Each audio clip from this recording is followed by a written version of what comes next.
Hey guys, what's going on? It's Hazel. I have a bunch of my Earth babies out today because I wanted to talk to you guys about the sun and summer energy. So I saw that YouTube pagan challenge going around and I've seen some people responding to it. And one of them that I was really shocked was everyone's response to the sun. A lot of people had no response, or some people just don't work with sun energy, or people said I would miss it if it was gone, or it's good for vitamin D. And I was just like, my mouth was gaping. I was like, no, don't forget about the sun. There are so many amazing things that we need the sun for, and I think that's quite obvious. And the other thing I wanted to say was that, okay, so our family, we're avid hikers, campers, climbers. Micah knows how to carry a pack and hike and camp, and he's 4 years old. So that's what we love to do. And I will tell you, at night, the temperature drops, and when you are asleep or trying to sleep and outside, when the temperatures are that low, it's not a fun experience. Actually, it's so not fun that a lot of animals don't make it through the night. Babies don't make it through the night. And everyone all the witches out there love the nighttime and the moon, and I get it. I totally get it, because I have the same infatuation with nighttime. But don't forget about the sun. Because in the wild, a lot of animals, like I said, they don't make it through the night. There's predators that come out at night. It's too cold at night for a lot of things to survive. And plants, they can't survive the cold nights unless they're heavy greenery. So there's a lot to be said about the sun. Nighttime brings death while the daytime brings life. And being outside and camping, I will tell you, when you hear the birds start chirping right before the sun even comes up, I will tell you, I was outside singing praises to the sun with those birds every time we camp out, because the night is so deathly cold. It doesn't matter if you have a thermal sleeping bag, you are still going to be cold. And it's a horrible, horrible sleep. So they are chirping in the morning because they are so happy to see the sun and the day. It's time to eat. It's time to warm their feathers. It's time to talk to all of their buddies and see what happened, who made it through the night and who didn't. And so I just really found this great appreciation for the sun as I started camping and getting out into the world. So there's some things that you can do in the summertime that are just as witchy as doing things in the fall or winter. You can, when you're grilling with your friends, you can put a sprig of rosemary into the hot coals and let that smoke join the rest of the grilling smoke.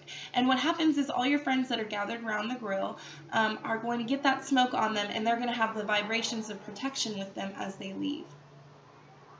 The other thing is lemonade. That summertime lemonade. Don't skip out on it. Lemons are joy, sugar, the sweetness of life, and water, vitality. That is a potion, a potent potion for the joy and sweetness of life.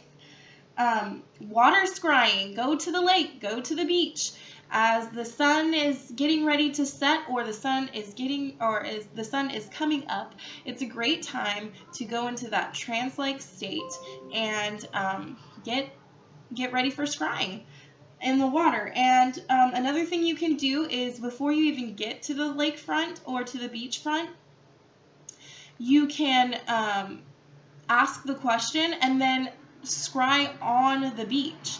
Look for certain types of shells that mean certain things. Plants mean certain things. Trees, animal life. All of those things have a different meaning, and you can scry those things as you're walking along the beach. Vision quests. Every summer, I always do a vision quest. It realigns me and balances me back into the universe, and I completely remember why I'm doing this, because while I can't see those things all the time, when I do my vision quest, it all is so real, and I know that I'm on the right path. Camping. You guys talk so much about loving nature and wanting to be a part of nature. Well, go be about it then, huh? Let's go camping. There's so much fun to be had on camping, especially with your kids. And there's cheap campsites are not expensive. It's always around $8 to $15 a night to camp. So it's not expensive. The camping gear can be expensive, but if you're just doing it for a weekend, go to Walmart, get a tent, get some hot dogs to put on a stick, marshmallows, eggs, it's not that hard. Whatever you need to survive on in your own home, you can survive with out in the wild, pretty much, if it's just for like a day or a weekend. Outdoor ritual. Hello, have we forgotten how much we love outdoor ritual? In the winter time, that's really hard to do. You guys are like, oh, I go outside every Isbat and Sabbat, and I sit around my fire, and how can you do that if it's snowing? You're going to be inside.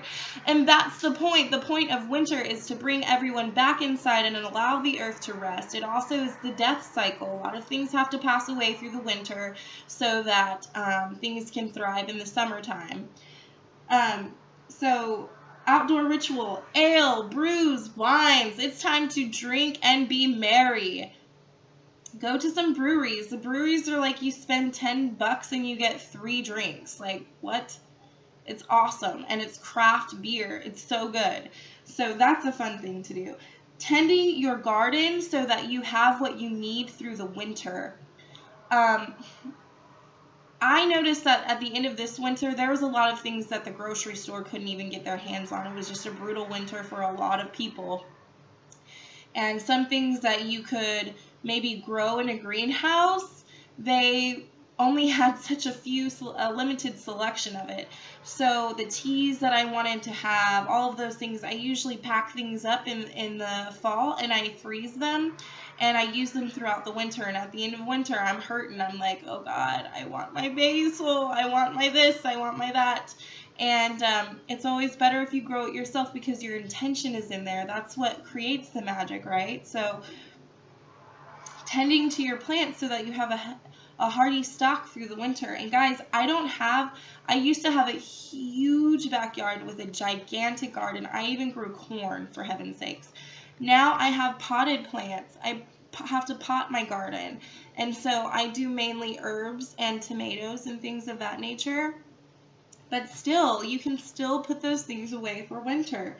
And the last thing I wanted to remind you guys is that, like I said before, the sun is the life force.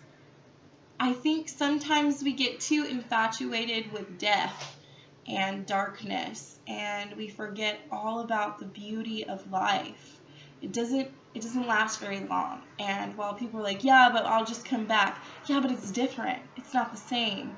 You're given a specific task, a specific chance for this lifetime. Enjoy it. The next one, it's going to be a whole different ball game. You're going to have a different environment, a different family, a different support system, and who knows if it's going to be good or bad. We all have to experience all types of different things. So enjoy what you have while you have it.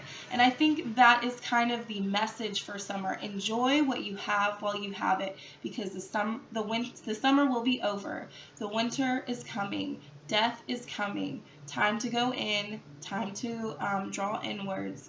And we forget just the freedom that summer brings. It's complete freedom. That's why the Native Americans call the afterlife the Summerland. There's something to be said about summer. There's this beauty that you can only get in the summer that's completely life-giving and full of energy. So don't forget about the sun, my witches. Fall back in love with summer. And I hope you liked this video. Give it a thumbs up, subscribe, and I will talk to you later. Blessed be.